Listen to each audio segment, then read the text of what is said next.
All our stories are created for entertainment purposes only. Life is a roller coaster, filled with unexpected moments that can either build us up or tear us apart, just like it did in my case. Let me give you a bit of background. I married my best friend's sister 10 years ago, and our love story goes way back to our childhood. You could say we were childhood sweethearts. Our dating days were a mix of sweetness and bitterness because our relationship nearly strained my friendship with Jacob, her brother. Her name is Candace, and she's not just my girlfriend. She's been my crush since childhood, the one and only woman I've ever set my eyes on. I even considered her my soulmate until she chose to break that unspoken soul contract between us, and that decision shattered my life and had consequences for our daughter as well. Our married life had been going smoothly, and our love never waned. She always took care of me, and I reciprocated. We have a wonderful 6-year-old daughter together, and Candace is an excellent mother. She's kind-hearted and empathetic, which made it hard for me to suspect her of anything untoward. I'm a lawyer, and my work often demands long hours in my office poring over case files. Despite my busy schedule, I've always made an effort to be there for her, making every moment special, just like the day I proposed to her 10 years ago, and she said a resounding yes. Candace works as an assistant manager in my brother's company. She's dedicated to her job, but that never stopped her from being a loving wife and mother. However, things took a turn when she got promoted to assistant manager at a different branch. Arguments became frequent, and she started coming home later than usual. I initially attributed it to the adjustment period, but my doubts and fears grew with each passing day. Candace came home completely intoxicated. Her friend had to drop her off because she couldn't even walk straight. Our daughter was already tucked into bed, so I helped Candace to our room. While changing her clothes, something caught my eye. A couple of big hickeys on her back and one on her shoulder. A wave of unease washed over me, and I couldn't help but feel anxious and have all sorts of thoughts racing through my mind. However, I tried my best to keep my composure, calm my racing thoughts, and not jump to conclusions. I decided to head to the living room and prepare for tomorrow's case.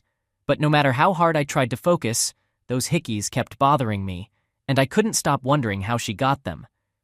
After mulling it over, I made up my mind to talk to her the next day before she left for work. Her distant and irritable behavior had already been bothering me, and these marks on her body just added to my concerns. It was disheartening to think that after a decade of sweetness, our marriage might be going sour. The following day, as I was about to confront her, I noticed her phone was buzzing incessantly. It made me wonder who could be texting her so early in the morning. In all our years together, Candace never put a lock on her phone, but this time it was locked tight. Doubts began to plague my mind, and I found myself reflecting on our life together, our daughter, and everything we had shared. I put the phone back on her desk and proceeded to get ready for my case. While in the kitchen preparing breakfast for Candace and our daughter, I sensed someone hugging me from behind. When I turned around, there she was, smiling and hugging me tightly. I embraced her back, though another detail nagged at my mind. Candace typically wore a delightful mix of rose and vanilla perfume, but today she smelled like men's cologne, and her hair had the faint scent of smoke, as if she had been around cigarettes.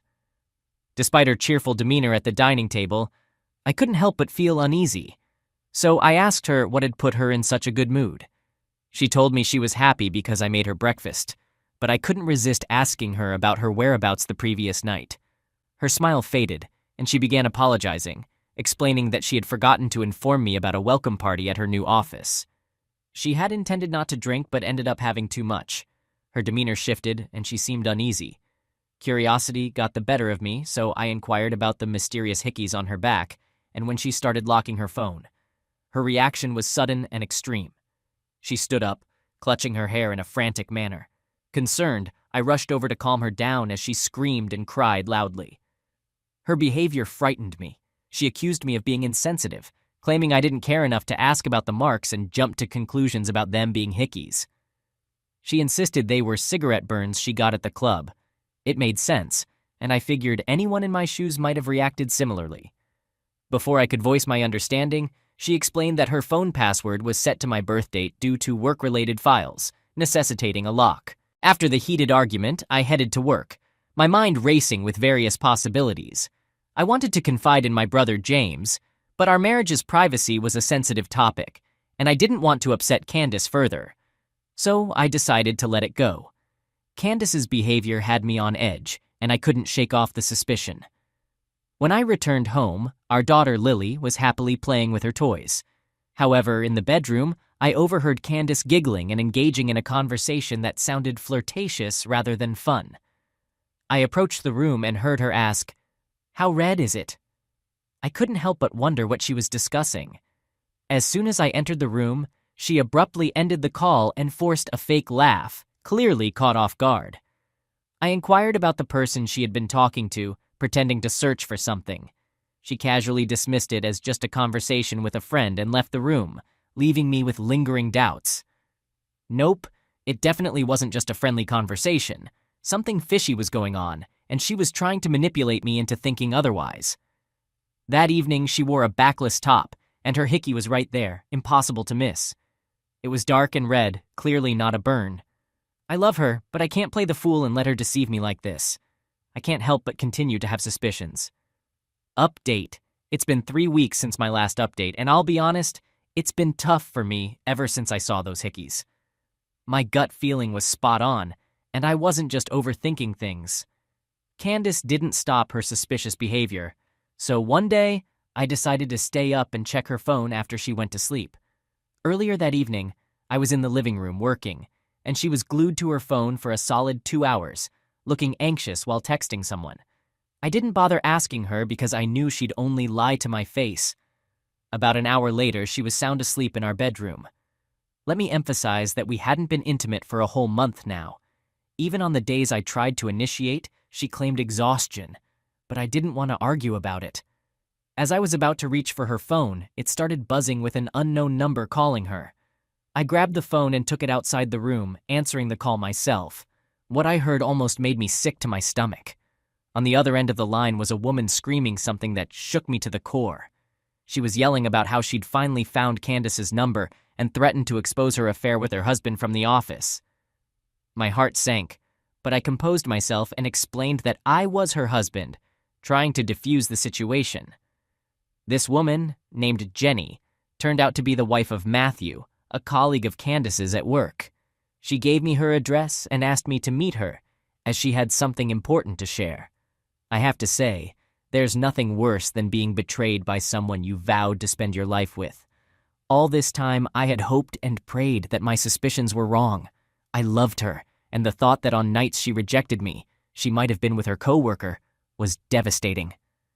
The following day, I went to meet Jenny, and seeing her pregnant and younger than both Candace and me made me feel sympathetic. She was in her 8th month of pregnancy, and her eyes were brimming with tears.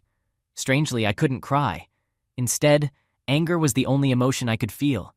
It was heart-wrenching to think that my wife was involved in such a cruel act against a pregnant woman. Jenny showed me some disturbing content on her tablet, explicit images, and even a video of Candace and Matthew having closeness. She had obtained these from Matthew's phone the previous evening when they had a confrontation. It explained why Jenny had been texting anxiously the night before. I couldn't help but taste bile in my mouth, and tears streamed down my face. I asked Jenny to send me all the evidence and assured her that Candace would face the consequences for wrecking her marriage. Jenny mentioned she intended to file for divorce, but I suggested she wait a few days to fully savor the chaos Candace had caused. After leaving Jenny's place, I drove over to my brother's house. He's got 2 kids and has always been a wise advisor in my life. I ended up drinking quite a bit while sitting with him until I passed out. I woke up after 2 hours with a pounding headache, and my brother was sitting on the sofa, massaging my feet. Once I had a warm cup of espresso, he started asking me questions, and my head was still spinning. I handed him my phone and asked him to open the gallery to see what was inside.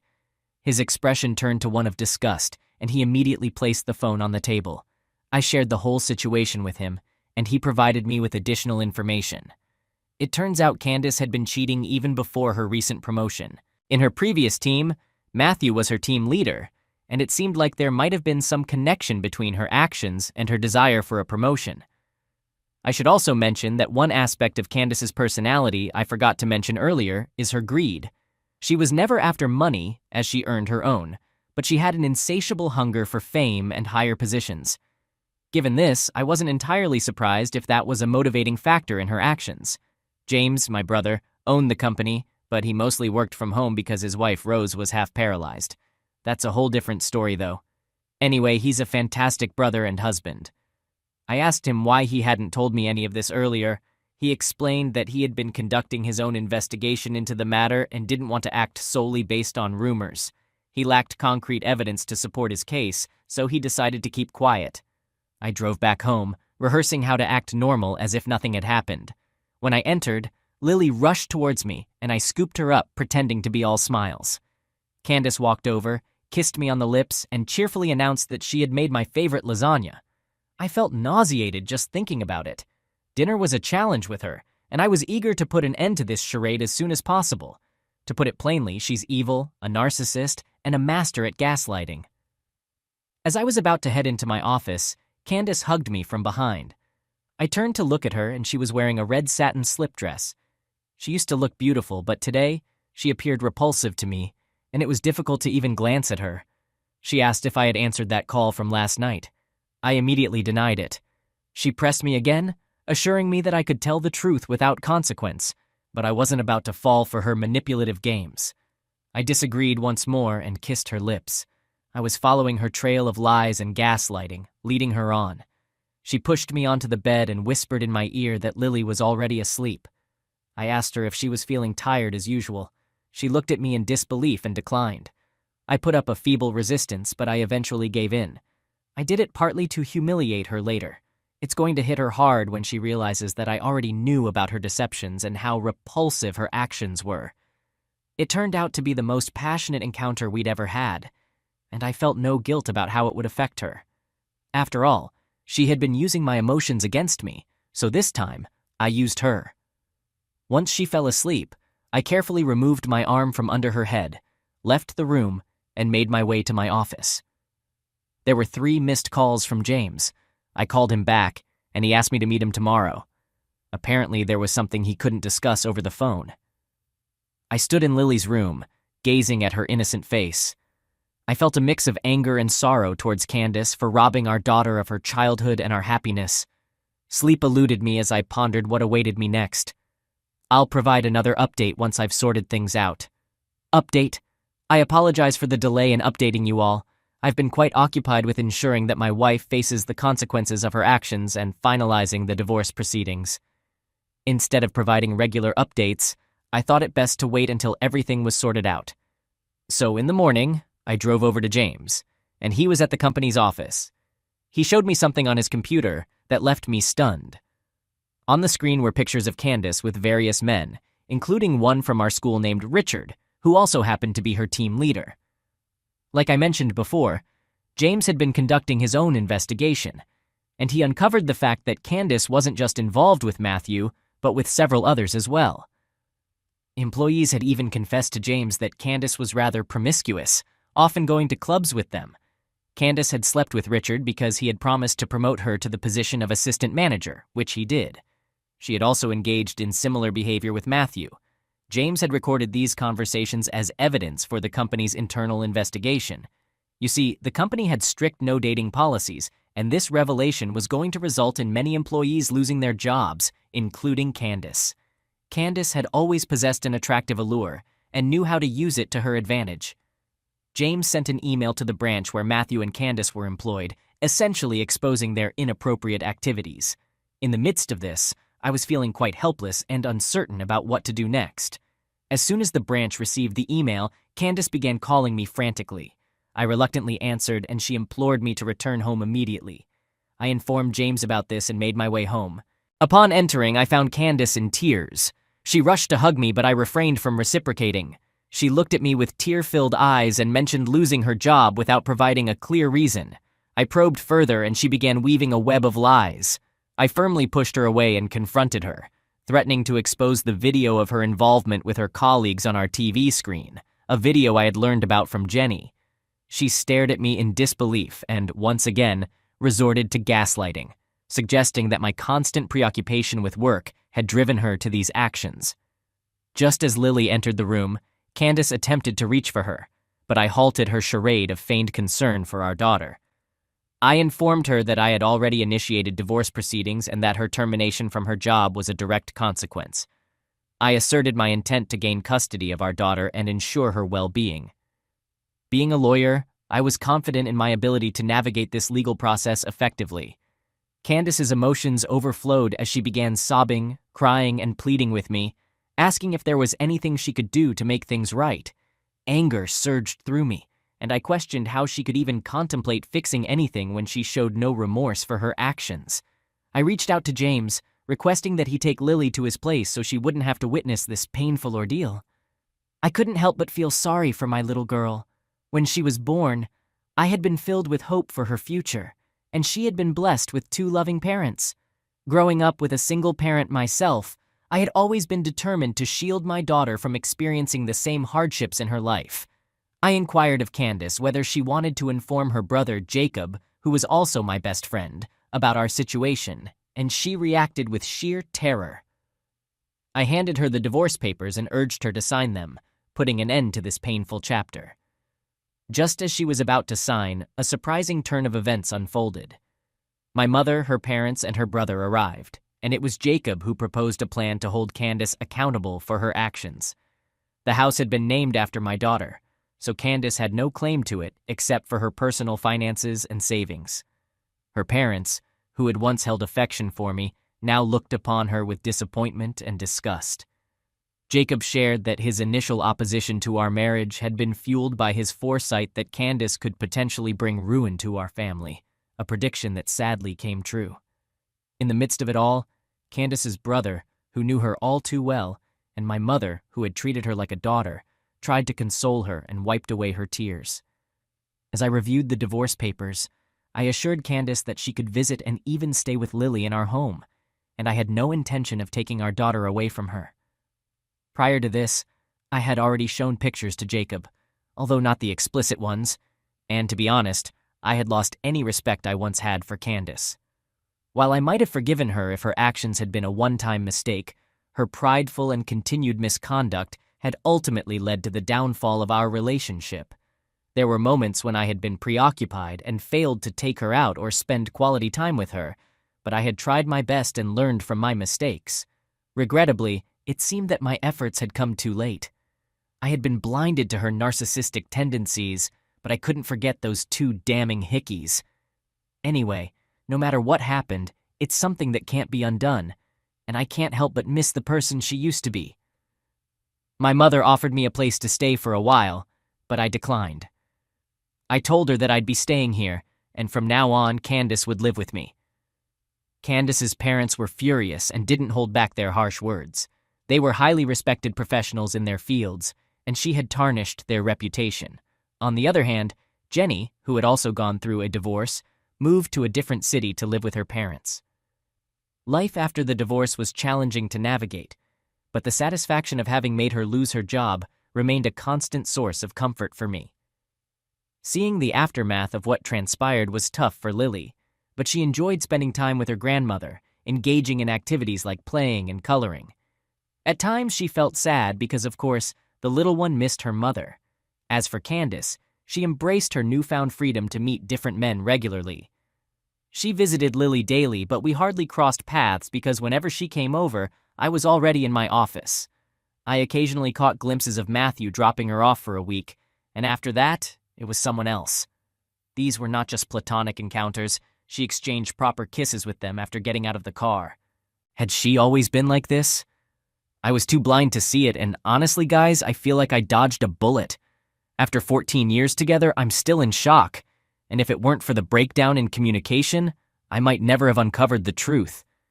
It's been a month now, and I've been engrossed in my legal cases and all.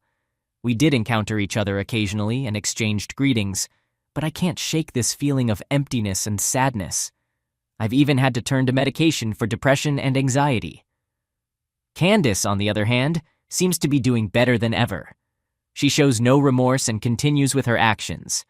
However, she does face occasional humiliation from mutual friends, which secretly satisfies me. In the end, though, I view her as a valuable lesson in my life, one that allowed others to see the real Candace behind her mask. Her parents have turned against her, and she struggles to find employment, facing nothing but humiliation from those who used to be our friends. Yet, she remains stubbornly proud and continues her ways. Above all else, my only wish is for the best for my daughter, a happy childhood and a bright future filled with love. All right, that was a fun story. Now let's move on to another exciting one. Stay tuned and let's dive in. My wife and I, both in our 30s, met during our college years, experiencing love at first sight. It wasn't until our senior year when we ended up in the same thesis group, despite attending a large school with different majors, that kept us from crossing paths earlier. Although we hailed from different states, we shared a deep affection for the city our school was in, so we made plans to stay there after graduation. However, we decided against living together right after college because we feared it might strain our relationship. We continued dating as usual for a year following graduation before deciding to move in together. I never once doubted our relationship and knew she was the one I wanted to marry. At the age of 25, I proposed to her, which surprised many of our friends from school. Some doubted our lasting compatibility, perhaps due to the stark differences between us. I was introverted and quiet, while she was outgoing and occasionally boisterous. Her ability to effortlessly draw people in was one of the things I cherished most about her, and I never considered it an issue. After our marriage, we spent 12 years together, raising 3 children, owning a home, and making plans for retirement in a small Vermont town in a decade. Regrettably, my wife made a decision that shattered those plans. My wife worked as a marketing executive, holding a prestigious job that involved extensive travel and managing overseas clients for her firm. I always believed that our marriage had a strong foundation, so her business trips abroad never raised any concerns for me. I knew she enjoyed sightseeing and had friends in various countries, but I never suspected infidelity during her travels. My suspicions didn't arise until I discovered a pregnancy test in our bathroom while she was away. After our 3rd child, we both agreed that we didn't want more kids. We explored our options and decided that the most cost-effective and least invasive method to prevent pregnancy was for me to undergo a vasectomy. So I went through with it. Following the vasectomy, my wife ceased taking birth control and everything seemed fine. However, when I stumbled upon a pregnancy test in the trash while cleaning my bathroom, it raised some concerns. Looking back, she had been exhibiting signs of morning sickness. But the fact that she needed to take that test implied she was at risk of getting pregnant, and I knew it couldn't have been by me. At the time I found the test, my wife was abroad, and she was on a 6-hour time difference from us. She had mentioned she was likely asleep when we last talked around 4 p.m. my time. Out of curiosity, I checked her location on my phone and noticed she wasn't at her hotel. Instead, it appeared she was at a restaurant in the heart of Stockholm. If she wanted to have dinner with a friend, she could have simply informed me, but instead, she lied about going to bed. I had a hunch that if she was deceiving me, she must have had something to hide. I entered her office and accessed her computer to check her emails. Fortunately, she had her login details inside her notebook.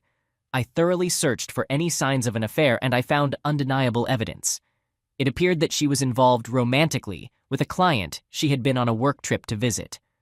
As I combed through the emails, I discovered exchanges of pictures and updates about their personal lives.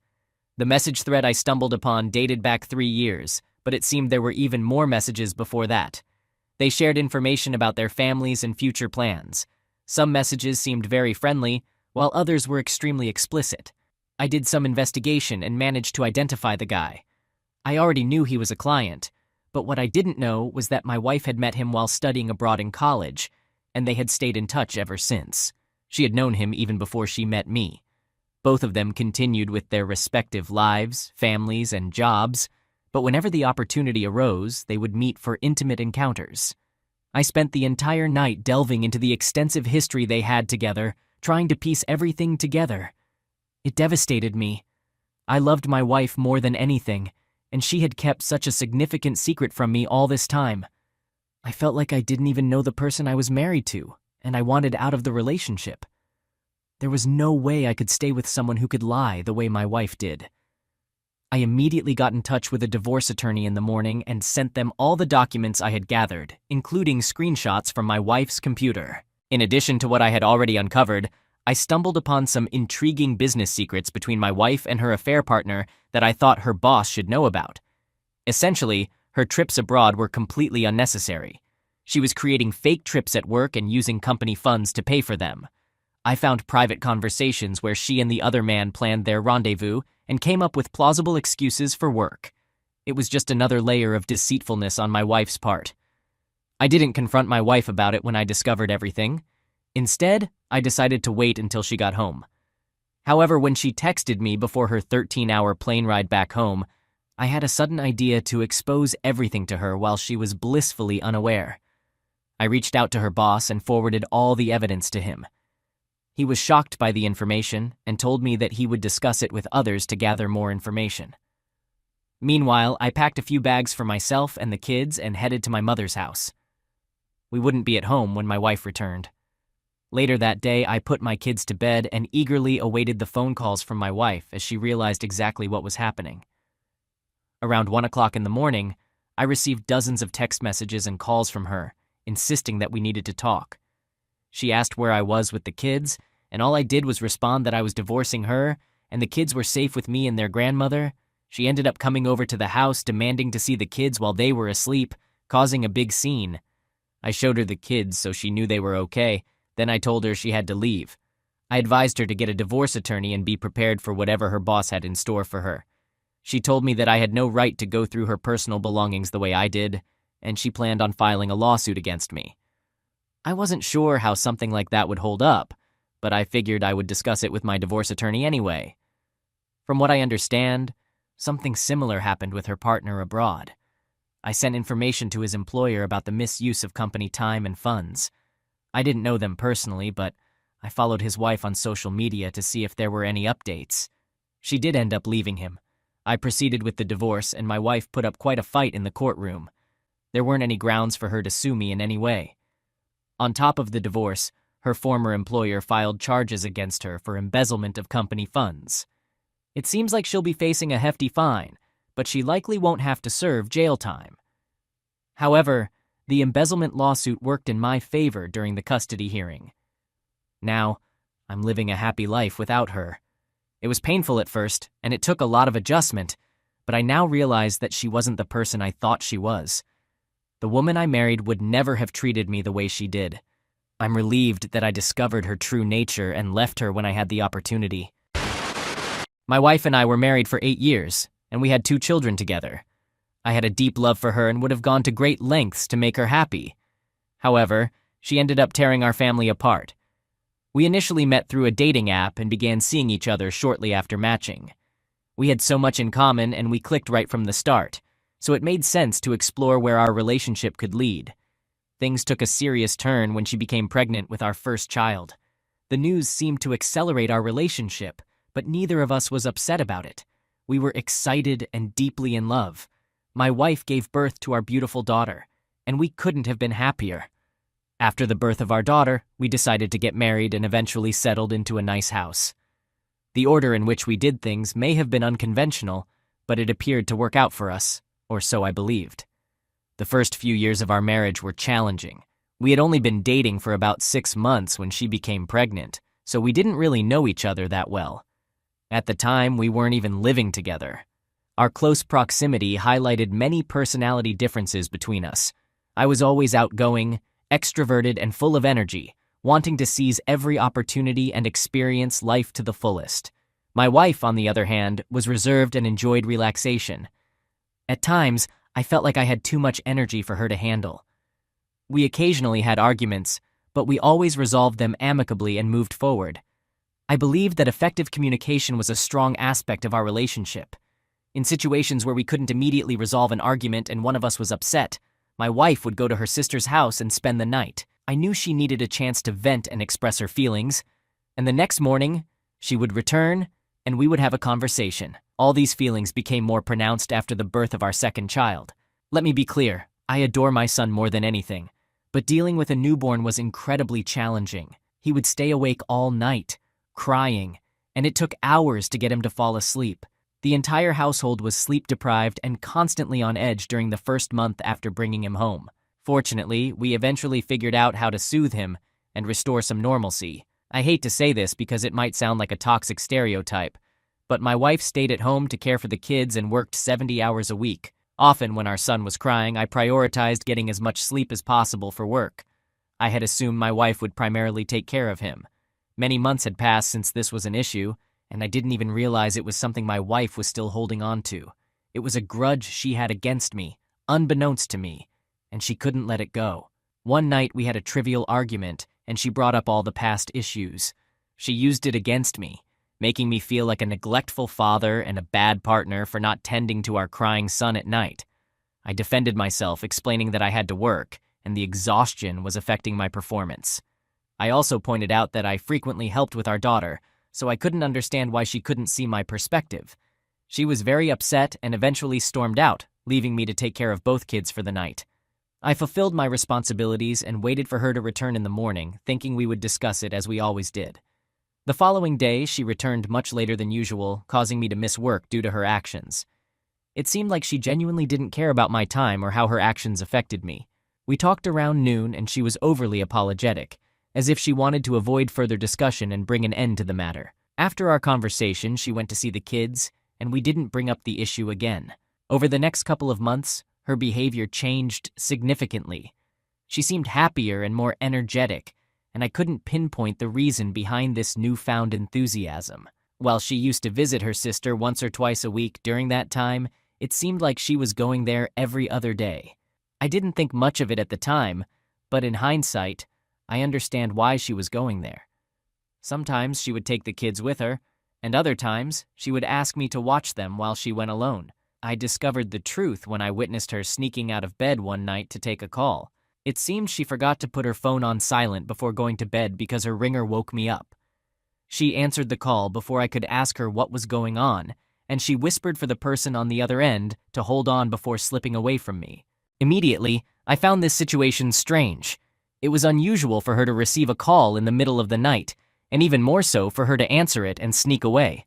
I remained still, pretending not to notice, and waited for her to leave. After a minute, I quietly left the room to investigate. I heard noises coming from the laundry room, so I pressed my ear to the door to try and listen. I could hear someone on speakerphone instructing my wife to engage in intimate activities, and my wife appeared to be enjoying them. She had secretly gone to have phone intimacy with someone else. I listened for a couple of minutes while it continued. Both participants were whispering and trying to be discreet, indicating that they were engaging in something they shouldn't have been. I contemplated bursting through the door to confront them, but I decided to handle it differently. So I returned to the bedroom and pretended to go back to sleep. She didn't return for about half an hour. I stayed up waiting until I could hear her snoring beside me. Then, I got out of bed and took her phone with me into the kitchen. I checked her most recent call and found it was from a familiar name, her sister's boyfriend. Her sister, her closest friend in the world, had been in a 5-year relationship with her boyfriend, and she was deeply in love with him. Her sister believed he was the one, someone she wanted to marry and start a family with. As shocked as I was by my wife's infidelity, the fact that she was cheating on me with her sister's boyfriend made it even more devastating. I couldn't believe it. I went through their text messages and saw them planning times to meet up when her sister wouldn't be at home, exchanging pictures and videos. I was already extremely upset about the cheating and deception. But then I discovered instances where my wife mentioned bringing our kids along with her. I was furious and wanted to expose her. I took numerous screenshots and saved videos, sending them all to myself. Afterward, I returned her phone to the bedroom and went to the living room to sleep for the night. I couldn't bear to be around her. I called in sick for work the next day and went to a cafe where I searched online for a divorce attorney. I found one and scheduled a meeting with them as soon as possible to end my marriage. Additionally, I wanted to inform her sister about everything before my wife had a chance to manipulate the situation and make it seem like I was lying. I drove to the restaurant where her sister worked and waited for her shift to end. When I saw her in the parking lot, I got her attention and asked if we could talk. She appeared confused and a bit nervous, but she joined me in my car. I disclosed everything I knew to her. I showed her the videos and screenshots I thought she could handle. She was devastated by it all. Her sister was supposed to be the person she trusted most in the world, but instead, she had broken that trust. She was extremely upset. After she composed herself, I asked her what she wanted to do, and she immediately said she was kicking her boyfriend out of the house. She became angry as she talked about it. I hadn't realized that he didn't have a job and wasn't contributing to the rent. He was essentially a financially struggling SoundCloud rapper. I ended up driving her to her house and stayed there with her while she broke up with her boyfriend, kicking him out of the house and tossing his belongings out of the window. Her boyfriend seemed like he wanted to confront me physically, but he didn't make a move. If he had, I probably would have sent him to the hospital. After all of that was resolved, she and I returned to my house, where we both confronted my wife. My wife attempted to defend herself by claiming that the videos I had were manipulated and that I was trying to sabotage her. Though I couldn't fathom why I'd want to do that, her arguments held no merit. I informed her that I wanted her to leave the house and that I was going to initiate divorce proceedings. She began crying, pleading for forgiveness, and asserting that it had just happened one day when she was upset with me. She tried to shift blame onto her boyfriend, suggesting that he took advantage of her vulnerability and tried to seduce her. While he may have been sleazy enough to attempt such a thing, it didn't absolve my wife from her own actions. If he made advances, she could have pushed him away and then informed me and her sister. Instead, she engaged in an affair that persisted for several months. Now, I have divorced my wife, and I have full custody of the children. The pivotal factor in this decision was her bringing the kids along during her affair, which did not sit well with the judge. Her sister has completely severed ties with her, and from what her sister has shared, much of their family has also cut off communication with my wife. I still maintain a relationship with her sister because she is my children's aunt, and she loves them. It wouldn't be fair to exclude her from their lives. Ultimately, I'm relieved to have discovered my wife's true nature. In hindsight, our relationship didn't seem like a good fit, and now both of us are free from that relationship. I wish it could have ended differently, but I believe everything happens for a reason, even if the journey was rockier than I would have preferred.